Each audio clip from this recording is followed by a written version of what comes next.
fiore,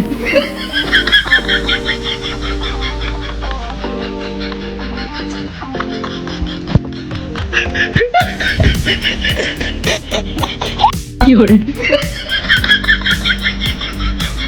মেয়েদের সামনে নাচতেছে ছেলেটা আর লজ্জা পাইতেছে আমি, তবে বলতে হবো ছেলেটার কনফিডেন্স আছে, এতটুকু কনফিডেন্সই জীবন নষ্ট করার জন্য দরকার। fiore,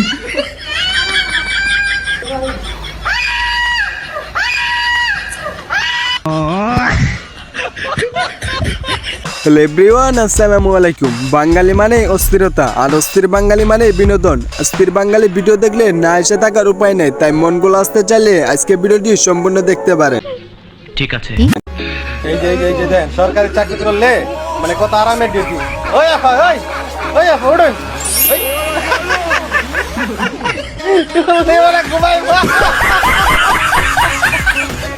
ঘুম পাড়তে পারতে চাকরি করার নামই হচ্ছে সরকারি চাকরি। আপাতত ক্যামেরার ভিতরে ধরা পড়ে গেছে, আপার চাকরি কি এখনো আছে না পুরাই গেছে?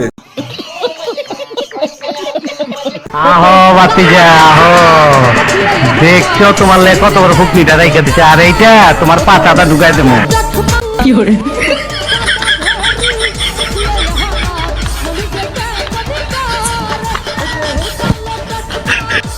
জীবনে যাই করেন না কেন, অর্ধেক বন্ধু রাইকা নিজেরা কখনো পিকনিকে যায় না, নয়তো ওই অর্ধেক বন্ধু পুলিশ ডাইকা আপনাদের ধরাই দিতে পারে। বেটা এটা হইলো এটা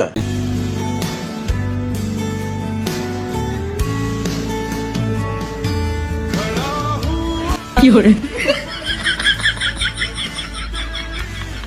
সকলে দেখে বলে আমি অনেক বেশি ভাগ্যবান, অথচ অন্যদিকে যে কাজটাই করতে যাই সে কাজটাই সমস্যায় পড়ি, কোনো কাজই সঠিকভাবে করতে পারি না। এর জাতীয় পশুর নাম কি? এটা তো পারবেন। জাতীয় পশু তো মানুষই।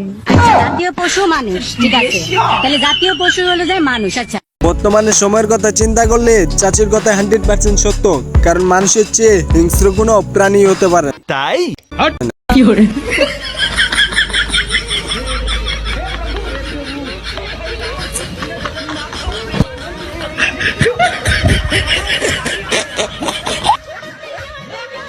গরের জামাই রেখা বয়ফ্রেন্ডের সাথে মেলায় আইছে ঘুরতে, মাগার ক্যামেরা তো দেখা ফেলাইছে। এই ভিডিও যদি তার জামাই দেখে তাহলে 3 তালাক 100% গ্যারান্টি। কেসটা তুমি ধরেই ফেলেছো। স্বরবর্ণ কয়টি? এ আল্লাহ, এই যে ক্যামেরার সামনে আমি নিজেই ভুলে যাচ্ছি যে কয়টি। এই শালা বুকে হাত রাখে বল, তোর টার্গেট কি লাইফে? ক্যামেরার সামনে সর্বর্ণ কয়টি সে প্রশ্নের উত্তর দিতে পারে নাই, কিন্তু নাভি খোলা ঠিকই রাখতে পারছে। তবে আপার মাথায় স্মৃতিশক্তি কম, এই জন্য সঠিকভাবে শাড়ি পরতেই ভুলে গেছে।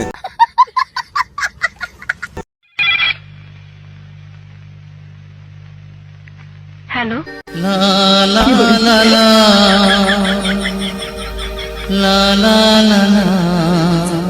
বইরা বয়সের দাদাকে তার এক্স ফোন দিছিল লে প্যাকেট ইতিহাস, দাদা এমন অ্যাক্টিং করছে তার ভিডিও দেখে আমি ইন্না লিল্লাহি পয়টা ফেলছি।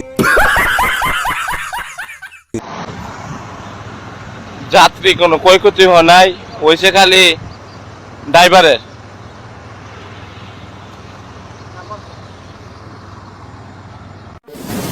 কি বলবো, যাই হোক। পরিস্থিতি যেমনই হোক টিকটক করতে যাইব, তবে বন্ধুর ভবিষ্যৎবাণী দেখতাছি, বন্ধু তো বাংলাদেশের নাম্বার 1 প্রতিবন্ধী হইতে পারবো। আপনার বুদ্ধি ভালো। এভাবে প্রশ্ন করো না, নারী তুমি কি পড়েছিলে? পুরুষদের চোখের হেফাজত করা ফরজ। এই জিনিসটা এটা আমি ইসলাম ধর্ম অনুযায়ী বলছি, আমি ইসলাম ধর্ম অনুসারী। আমি যদি ইসলাম ধর্মের কথা বলি তাহলে পোশাক কোনো ব্যাপার না। ছেলেদের চোখের আপলুচ্ছে, ছেলেদের পর্দা করা ফরজ। এই হাদিসটা আমার মনে হয় অনেক পুরুষের এটা শেখা উচিত। A few moments later.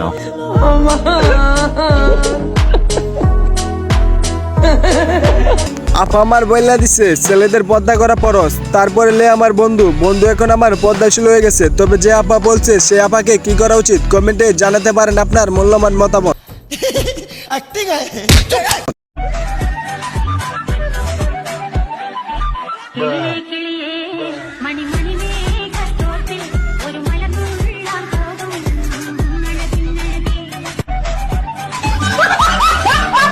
ভিডিওটা কেমন লাগলো বন্ধুরা অবশ্যই কমেন্টে জানাই দিও, আর ভিডিওটি ভালো লাগলে অবশ্যই ভিডিওতে একটা লাইক করে চ্যানেলটি সাবস্ক্রাইব করে দিও আরো নতুন ভিডিও পাওয়ার জন্য।